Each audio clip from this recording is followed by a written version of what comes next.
मंगलपुर नाम के एक गांव में एक छोटा सा परिवार रहता था। इस परिवार में कविता नाम की एक औरत और उसके दो बेटे थे। अपने पति की अचानक मृत्यु के बाद घर की पूरी जिम्मेदारी कविता पर आ गई थी। दोनों बेटों अर्जुन और कबीर की परवरिश और पढ़ाई लिखाई में ही उसका पूरा जीवन निकल गया। जब बच्चे बड़े हुए तो कविता को एक बड़ा फैसला लेना। कविता बहन, तुम यहाँ आओ। सब ठीक तो है ना? माँ दीदी, आप जानती हैं कि मेरे दोनों बच्चों को कितनी मुश्किल से पाला है मैंने।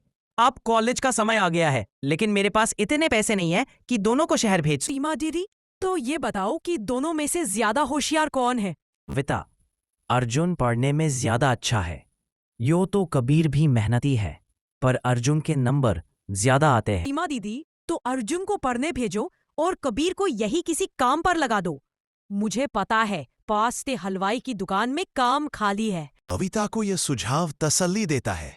वह अर्जुन को शहर पढ़ने भेज देती है और कबीर को हरिहर हलवाई की दुकान पर काम पर लगा देती है। कबीर को अफसोस होता है, लेकिन वह समझता है कि हालात ही है। 3 साल बाद अर्जुन को एक बड़ी फूड में सीनियर मैनेजर की नौकरी मिल जाती है। माँ, ये लो मिठाई। मुझे एक बड़ी कंपनी में सीनियर मैनेजर की नौकरी मिल गई है। हम सब जल्दी ही शहर में शिफ्ट हो जाएंगे। कुछ ही महीनों में अर्जुन का प्रमोशन हो जाता है। वो अपनी माँ और भाई को शहर ले आता है। माँ, कल मेरे बॉस डिनर पर आ रहे हैं। मैं उन्हें बता चुका हूँ कि मैंने अपने पूरे परिवार को शहर बुला लिया है। भैया, चिंता मत करो, मैंने हरिहर हलवाई से सब कुछ सीख लिया है। ऐसा खाना बनाऊंगा कि उंगलियां चाटते रह जाएंगे। लेकिन ध्यान रखना, मेरे बॉस 5 स्टार होटल के मालिक है। डिनर वाले दिन कबीर पूरे दिल से स्वादिष्ट खाना बनाता है, लेकिन जैसे ही दरवाजे की घंटी बजती है। नहीं कबीर, तू दरवाजा मत खोल। क्या सोचेंगे बॉस तेरे कपड़े देखकर?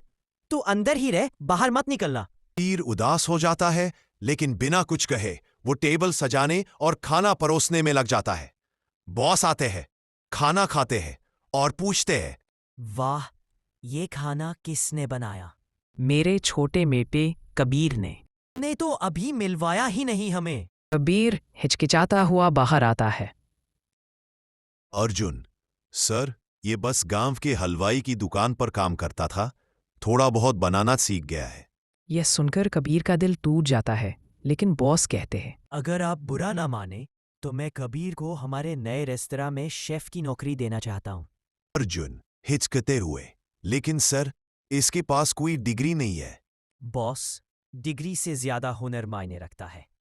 कबीर ऑफिस जाता है और अपनी स्पेशल डिश बनाता है, दाल बाटी चूरमा विद इटालियन ट्विस्ट। बॉस खाना चखते हैं और बहुत खुश हो जाते हैं। बॉस, इसमें जो पुदीने का फ्लेवर है कमाल का है।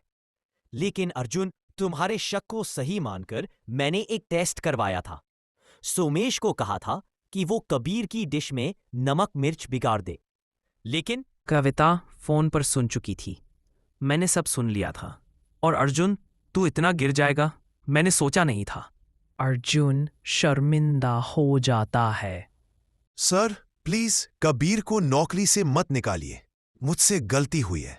भैया, मैं जानता हूं कि तुम दिल से बुरे नहीं हो। अंत में कबीर को शेफ की नौकरी मिल जाती है।